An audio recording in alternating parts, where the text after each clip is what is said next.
All right, this blaster's not ready to go back together yet. It's going to get some hit with some more paint, but I wanted to show you what I'm working on here.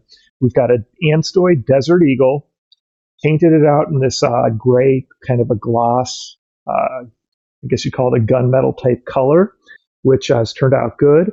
When it comes to painting these ones that have the graphics on them, so like the Desert Eagles, the Glock 18s, really the majority of the blasters out there on Amazon in the US right now have those graphics on them.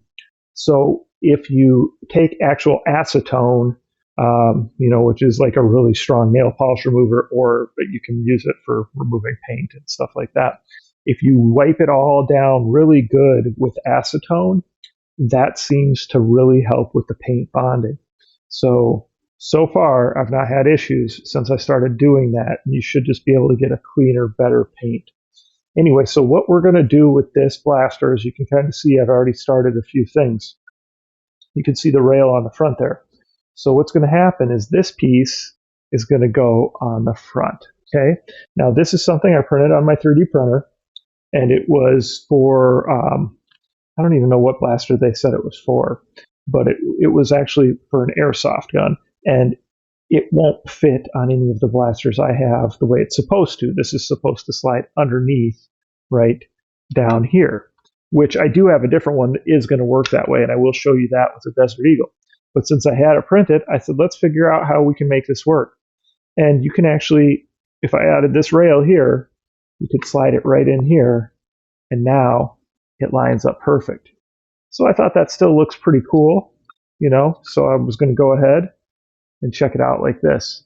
So now that I've got this piece on here, and I did just go ahead and glue to one side so that you can still take it apart if you need to, but that's why I took it out.